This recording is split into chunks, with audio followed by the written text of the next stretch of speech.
Last लेक्चरला आपण तुम्हाला मी सांगितलं होतं की आज आपण म्हणजे नेक्स्ट लेक्चरला आउटलुक कॉन्फिगर कसं करायचं ते पाहायचंय. सो आता मग बघूयात आउटलुक कॉन्फिगर कशा पद्धतीने केलं. त्याच्या आधी आपण शेअर करूया स्क्रीन आपली, रेग्युलर स्क्रीन शेअर करूया. ओके. आता आउटलुक ओपन कसं करायचं तर त्यासाठी आपण इथे स्टार्ट ऑप्शनला जाऊन इथून जसं मी मागच्या वेळेस तुम्हाला सांगितलं होतं ऑल ॲप्स, ऑल ॲप्समध्ये इथे मायक्रोसॉफ्टचं आहे. सो एमच्या सिरीजमध्ये बघूयात आपण एम मायक्रोसॉफ्ट ऑफिस 13, त्याच्यामध्ये Microsoft Outlook, database, access, Excel, design for office Outlook 2013. Okay, हे आपण ओपन केलं आउटलुक. आता इथे नेक्स्ट म्हणूयात. Outlook connective email account. Yes. आता तुमचं आधी इथे ज्या वेळेला विचारलं जातं त्यावेळेस तुम्हाला इथे ही विंडो येते. ह्या विंडोमध्ये तुम्हाला फर्स्ट विचारलं काय गेलं आहे युअर नेम. सो इथे पहिलं तुमचं नेम पुट करा. तर आपण माझं अकाउंट कन्फ्युज होईल. So Deepak Sable. Email ID D तुमचं विचारलं गेलं आहे, ईमेल आय डी टाकूया.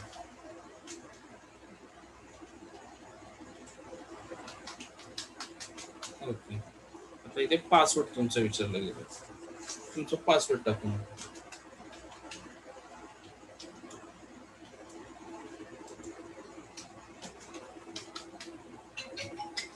सो री एंटर पासवर्ड म्हटलंय त्याच्यामुळे रिटाईप केला. The password your internet service provider has given you. हां, जो manual setup additional server type, then next. Okay, आपण नेक्स्ट म्हणूयात.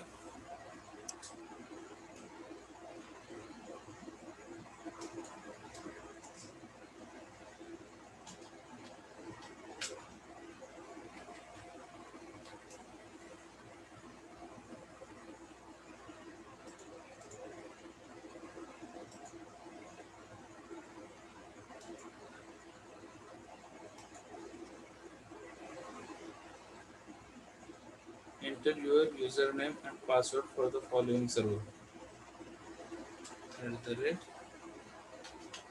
@gmail.com.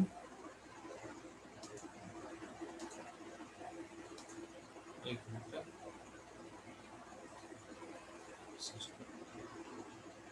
बॅक जाऊ तिथे. इथे मॅन्युअल सेटअप म्हणूया. काय manual setup or additional server types. So next. आता microwave exchange server or computer service मध्ये POP or IMAP. So next म्हणूयात. इथे माझं नाव विचारलंय, your name Deepak Sable, email address टाकलेला आहे, account type POP3, incoming mail service. Okay, हा काय आहे इनकमिंग मेल सर्व्हर. हा तुम्हाला कुठे मिळेल मग इनकमिंग मेल सर्व्हर. सो याच्यासाठी तुम्हाला गुगलला सर्च करावं लागेल. सो आता मी सर्च करून ठेवलेलं आहे. सो इथे तुम्हाला गुगलची सेटिंग मिळते. जर तुमचं जीमेलचं अकाउंट असेल तर तुम्हाला हे सर्व वापरावं लागेल या डिटेल्स. आता incoming mail server, incoming mail सर्व्हरला काय त्यांनी ॲड्रेस काय आहे. सो गुगलचा वेगळा असतो, याहूचा वेगळा असतो. तुमचं जे मेल अकाउंट, तुमचा जो डोमेन असेल त्या प्रत्येकाचा इनकमिंग मेल सर्व्हर आणि आउटगोईंग मेल सर्व्हर जो आहे तो वेगळा असू शकतो. आता याचा आहे imap.gmail.com. imap.gmail.com. आपण तो पुट करूया तिथे. imap.gmail.com असं होतं ना.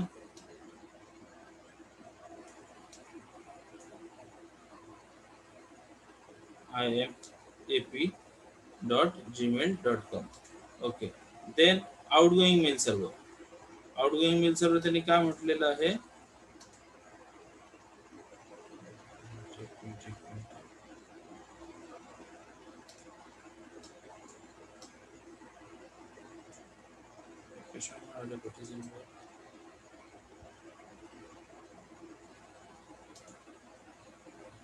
smtp.gmail.com. काय आहे smtp.gmail.com. देन आता तुमचं user name and password, logging information. So इथे आपण युजर नेम टाकूयात काहीतरी दीप 1992 @ पासवर्ड आपण तयार करूयात.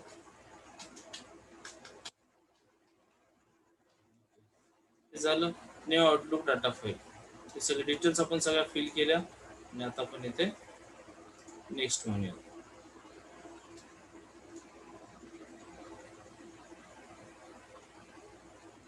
आता आउटलुक टेस्ट करते आपण अकाउंट सेटिंग ज्या काय टाकलेल्या आहेत त्या.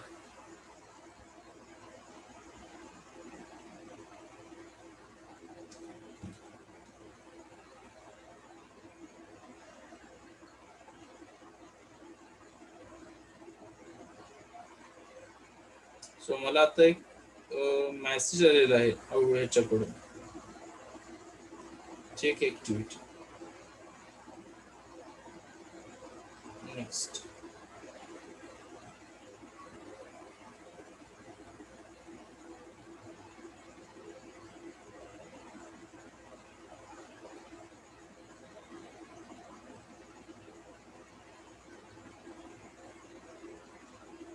सो मला मेसेज आलेला आहे की तुमचं लॉग इन कोणतरी करतंय, सो ते तुम्ही आहात की नाही. सो मी त्याच्यावरती ओके केलं माझ्या मेलला की यस इट्स मी म्हणून. आता इथे कळेल आपल्याला की पुढची प्रोसिजर.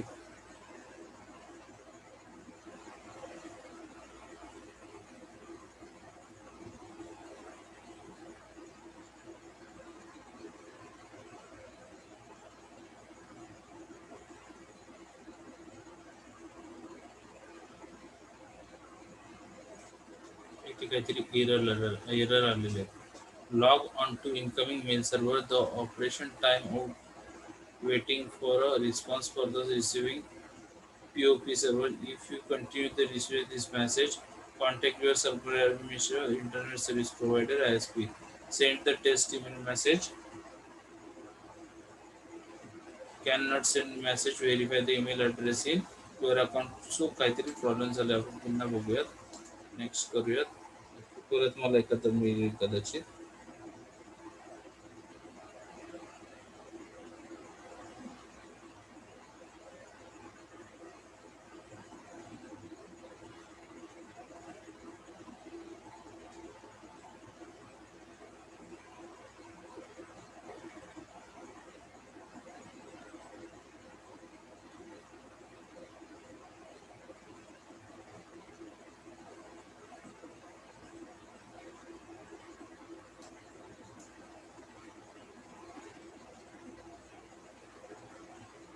आपण एक काम करूयात, माझ्या आय थिंक मेलला थोडासा प्रॉब्लेम आहे.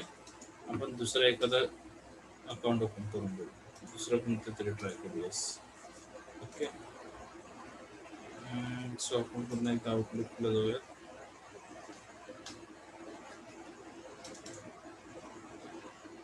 कारण माझं ऑलरेडी मी एकदा कन्फिगर केलेलं होतं, त्याच्यामुळे कदाचित प्रॉब्लेम. आउटलुक म्हणजे ईमेल अकाउंट. येस.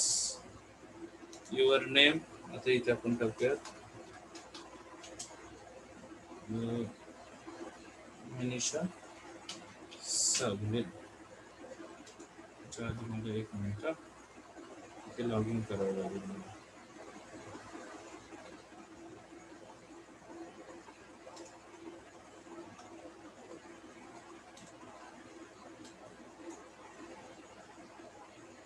कारण जो मेसेज येईल मला पुन्हा लगेच मेल येईल, त्या मेलचा मला रिप्लाय द्यावा लागणार आहे. त्याच वेळेस मी काय करू शकतो, त्याची लॉग इन करू शकतो, तिथून लॉग इन करू शकतो. सो मला त्यासाठी आधी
डन म्हणूयात, रिकव्हरी कंप्लीट झाली. आता आपलं हे लॉग इन या ठिकाणी लॉग इन झालेलं आहे. ओके, आता आपण जाऊयात आपल्या इम्पॉर्टंट आउटलुकला आपण त्या पद्धतीने मनीषा साबळे केलेलं आहे. ईमेल आय डी टाकूयात, Manisha Deepak Sable @gmail.com. Okay, password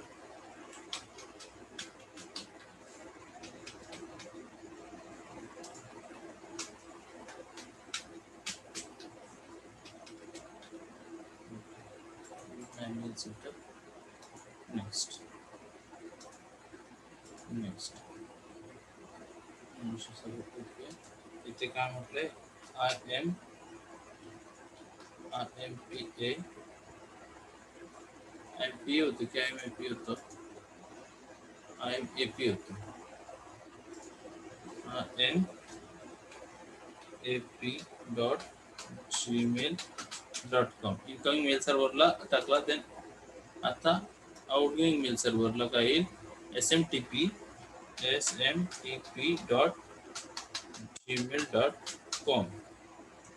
user name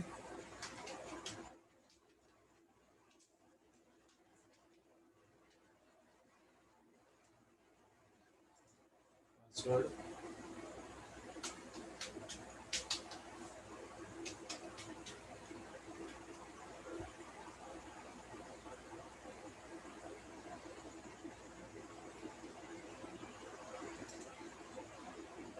आता बघूयात आपण हे केलेलं आहे. तर इथे आपला जो मेल आहे तो पण आपण ओपन करून ठेवूयात, कारण मेल रिटर्न येऊ शकतो.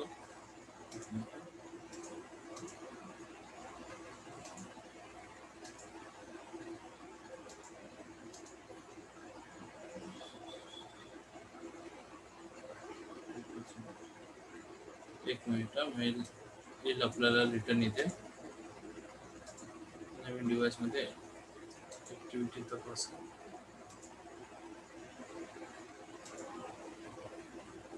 होय, आता हे बघा, इथे मेसेज आला, विंडोजवर नवीन साईन इन. आता मराठी केल्यामुळे होईल तो मी होतो. ओके, सो तुम्ही स्वतः हे निश्चित केल्याबद्दल आभार.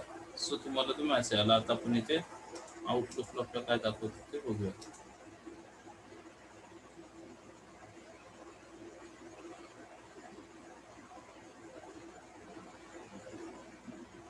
Log on to income suggested, काहीतरी इश्यू होतो याच्यात.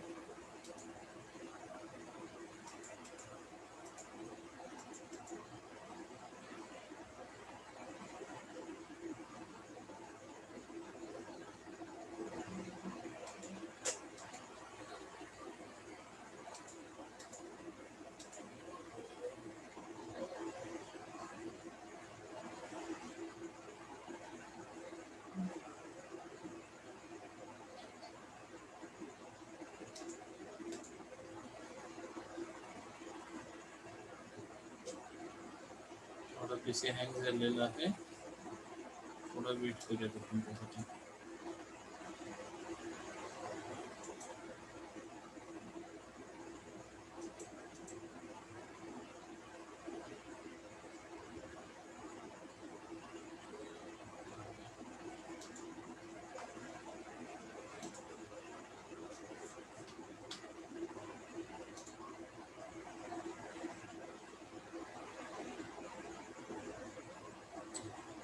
आउटलुक कोणाचं झालेलं आहे हा इनबॉक्स.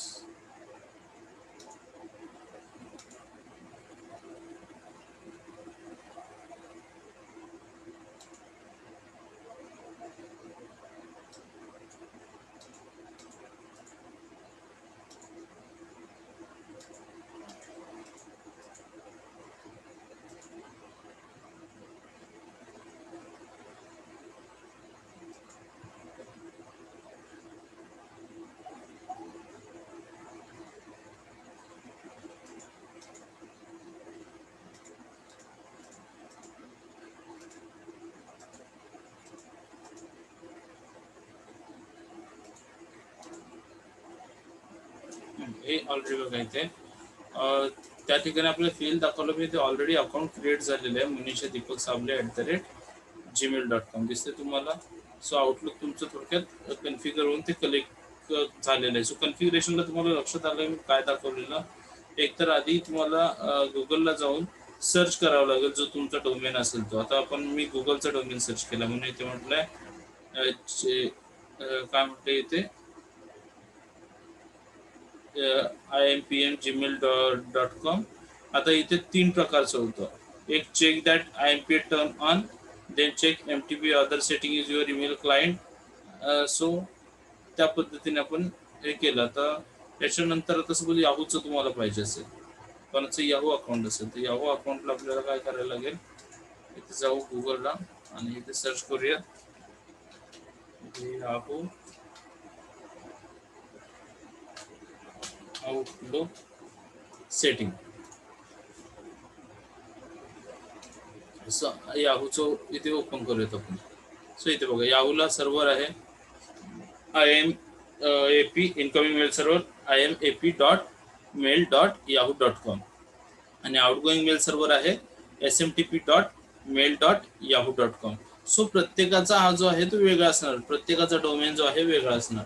सो तुम्ही ज्या मेलचं हे करणार तर ह्याचा होता IMAP.gmail.com आणि SMTP.gmail.com त्याचा वेगळा आहे. तुम्ही अजून तुमचा हॉटमेलचा असेल किंवा बाकीचा असेल, सो प्रत्येकाचा हे वेगळा पडतो आणि त्याच्यानंतर तुमचं हे आउटलुक अकाउंट तयार होतं. त्या आउटलुकमध्ये इनबॉक्स आहे, सेंट आयटम्स आहेत, डिलीट आयटम्स आहेत, त्याच्या inbox, draft, sent item, deleted items, outbox, RSS feeds, search folder, send receive, show progress folder, view. So याच्यामध्ये आता अजून एक आहे आउटलुकमध्ये. सपोज तुम्हाला कॉलेजकडून आलेले मेल्स आहेत ते वेगळे ठेवायचे आहेत, अदरवाईज तुमच्या फ्रेंडकडून आलेले वेगळे ठेवायचे आहेत. सो अशा पद्धतीने जर मेलचे तुम्हाला सेपरेट सॉर्टिंग करायचे तर त्यासाठी तुम्ही इथे न्यू फोल्डरमध्ये जाऊन नवीन फोल्डर क्रिएट करून त्या फोल्डरला तुम्ही नेम देऊन तुमच्या फोल्डर वाईज त्यात सिलेक्ट आपण इथे करूयात. New folder, folder name college, college, okay, mail and post, okay. इथे झालं RSS फीडमध्ये तुमचं कॉलेज म्हणून पोस्ट ओपन झालं. इथे तुम्ही इनबॉक्समध्ये पण न्यू फोल्डर म्हणू शकता, इथे कॉलेज म्हणते महाराष्ट्र RS फील्डला होतो कॉलेज, ओके. इनबॉक्समध्ये कॉलेज म्हणून एक फोल्डर झालेला आहे. सो तुमचे कॉलेजचे आलेले ईमेल्स तुम्ही याच्यामध्ये टाकू शकता, याच्यामध्ये ठेवू शकता. आता याचा एक फायदा काय होतो सांगा तुम्ही, आउटलुकचा फायदा काय होता कंपनीजला. आउटलुकचा फायदा असा आहे, सपोज तुम्हाला एखादी अटॅचमेंट आलेली होती एखाद्या कंपनीकडून, एखादी तुम्हाला मेलवरती एखादी अटॅचमेंट आलेली आहे, एखादी फाईल असेल, इमेज असेल आणि तुम्ही मोबाईलवरती ती ओपन केली, ओके. त्याच्यानंतर ओपन केली, अटॅचमेंट डाउनलोड केली, नंतर तुम्ही ती डिलीट करून टाकलीत किंवा काय, किंवा नसेल डिलीट केली, पुन्हा नेट बंद झालं तुमच्या मोबाईलचं आणि तुम्ही गेलात आणि ती अटॅचमेंट तुम्हाला हवी म्हणून त्या मेलवरती गेलं तर तिथून अटॅचमेंट ओपन होते का, नाही. म्हणजे विदाऊट नेट तुम्हाला थोडक्यात इंटरनेट तुमचा ईमेल ID जो होता तो युजफुल ठरतो, सॉरी अनयूज होतो, कारण तुम्ही त्याचं काहीच यूज करू शकत नाही जर इंटरनेट नसेल तर. पण इथे काय होतं तुम्हाला, इथे फायदा काय होतो तर आउटलुकला तुम्हाला ऑफलाईन जरी असेल, एकदा तुम्ही अटॅचमेंट डाउनलोड केली तर ऑफलाईन जरी असेल तरी तुम्ही कोणताही आधीचा मेल ओपन करून त्यातली जी काही अटॅचमेंट आहे ती तुम्ही बघू शकता. सो जर इंटरनेट नसेल तरी आउटलुकचा तुम्ही यूज तुमचे ओल्ड मेसेजेस बघण्यासाठी करू शकता.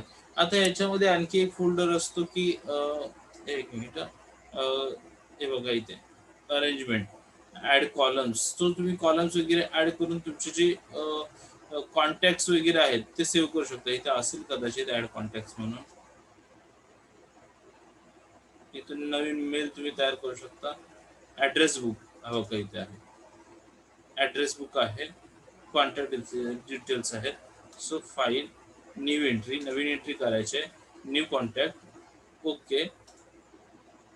तुम्ही इथे फुल name, company name, job title, file as, internet, display, web progress web page address, IM address, phone number, business, home address, business. So या सगळ्या डिटेल्स विथ फोटो किंवा नोट्स तुम्ही कशासाठी त्याचं कॉन्टॅक्ट तुमच्याकडे ठेवलेलं आहे, या सगळ्या डिटेल्स तुम्ही तो एखाद्या पर्टिक्युलर याचा कॉन्टॅक्ट तुम्ही सेव्ह करू शकता.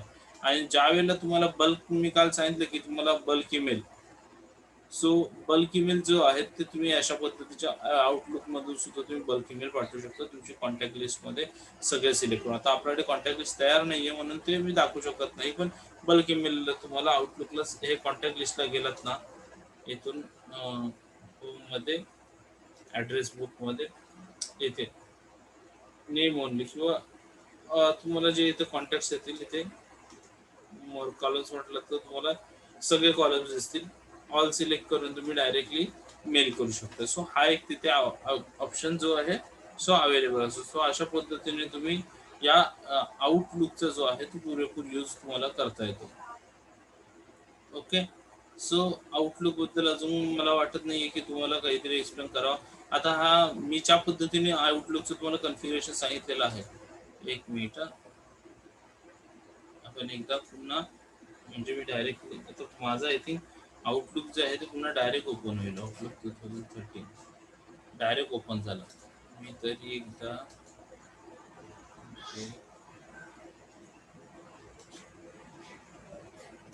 ऍड अकाउंट, हा, आता इथे तुमचं पुन्हा सेम अकाउंट तुम्हाला हे येतं अशा पद्धतीचं. ज्याला आउटलुक मी सुरुवातीला ओपन करा अशा पद्धतीने तुमचा name, address, name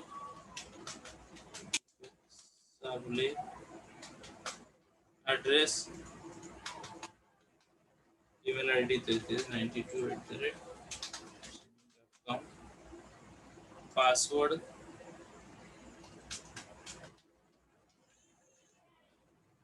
re-enter retype password, next,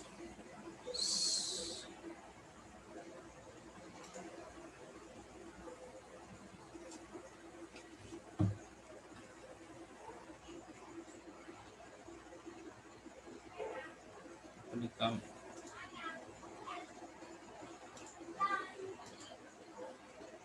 so इथे आपण म्हणूयात manual, next, POP, next, next मध्ये याच्यामध्ये पीओपी झालं. इनकमिंग सर्व्हर, याच्यामध्ये काय होतं इनकमिंग सर्व्हर गुगलचा काय होता, आय सॉरी imap.gmail.com, आणि याचा आउट गोईंग सर्व्हरचा ऍड्रेस काय होता, smtp, smtp .gmail.com, user name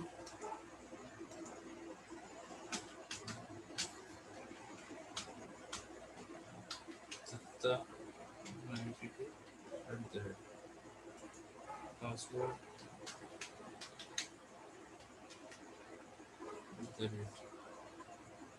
मोर सेटिंग सर्वर,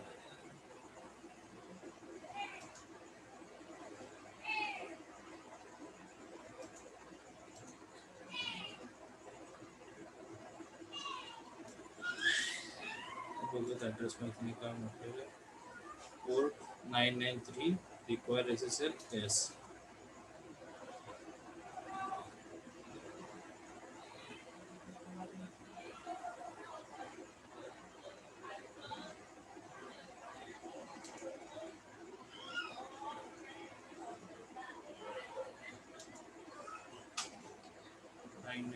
म्हटलं ना, किती होतं ते,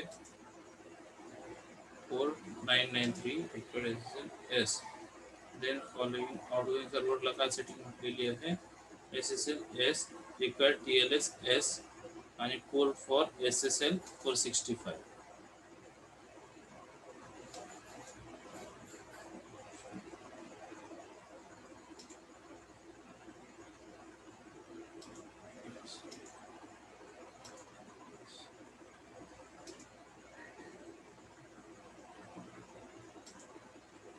Yes,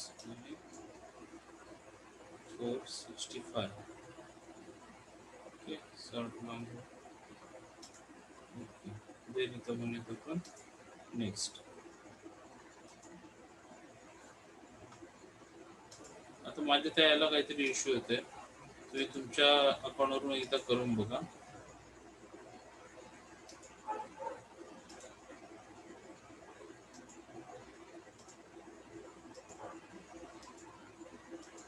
तुमच्या अकाउंटवरून केल्यावरती होईल ते कदाचित. जसं मग असे या अकाउंटवरून झालं पण माझ्या अकाउंटवरून होत नव्हतं. कारण माझ्या याच्या आधी सुद्धा बऱ्याच वेळा ट्राय केल्यामुळे ते माझं आउटलुक बऱ्याच वेळा कन्फिगरेशन करून झालेलं असल्यामुळे कदाचित हा प्रॉब्लेम दाखवत असेल. तुमच्या याला तसं दाखवणार नाही, तुम्ही जो फर्स्ट युजर असाल तसं होणार नाही. सो एकदा ट्राय करून बघा. जर काही प्रॉब्लेम्स आले तुम्हाला ट्राय करताना तर तुम्ही मला विचारू शकता. ते प्रॅक्टिकल आहे. तुम्ही जर क्लासमध्ये असता, आपण जर कॉलेजला असतो तर लॅबमध्ये पोहोचून मी प्रत्येकाला प्रॅक्टिकल करायला लावलं असतं. आता आपण ऑफलाईन आहे, सॉरी ऑनलाईन असल्यामुळे मला तुम्हाला ते प्रॅक्टिकल करायला लावता येत नाहीये. सो तुम्ही स्वतः एकदा प्रॅक्टिकल त्याचं करून बघा. ओके. सो आजच्या लेक्चरला मग आपण इथे थांबूयात. काही डाऊट्स असतील तर तुम्ही मला कॉल करून त्या आम्हाला विचारा. आणि याच्यानंतर फीडबॅक फॉर्म येईल तर फीडबॅक फॉर्म मला भरून द्या.